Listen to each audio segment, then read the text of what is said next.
Presented by LKD Music। प्यार में धोखा दे के माल बन गइल कसाई, ओकरे याद में चल भाई पपजी खेलल जाई, पपजी खेलल जाई, पपजी खेलल जाई।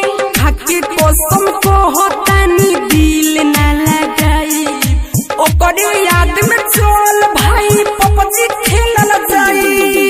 डीजे मनीष रक्सौल,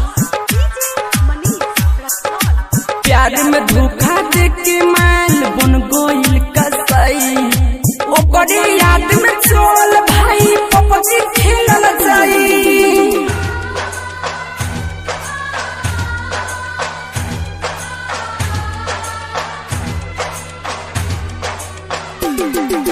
डीजे मनीष दिल रक्सौल राज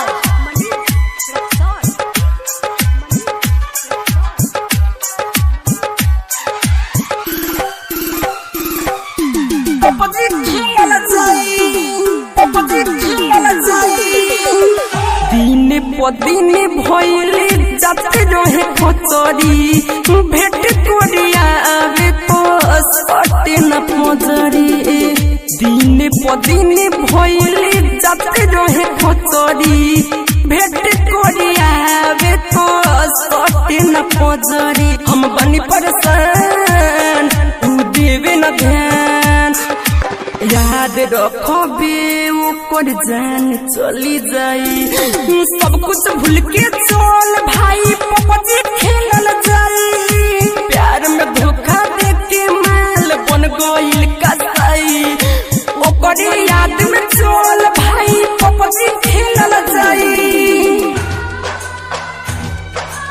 Presented by LKD Music। DJ Manish Raxaul,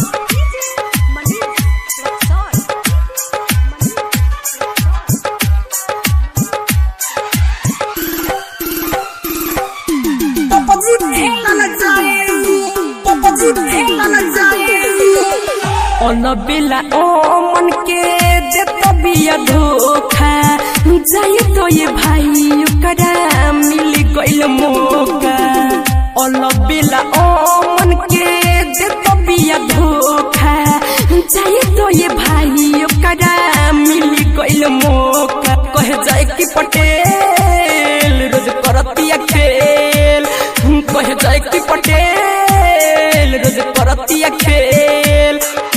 writer Sugri मस्ते उहो बतियाई, ओकरे याद में चल भाई पपजी खेलल जाई। प्यार में धोखा दे के माल बन गइल कसाई, ओकरे याद में चल भाई पपजी खेलल जाई।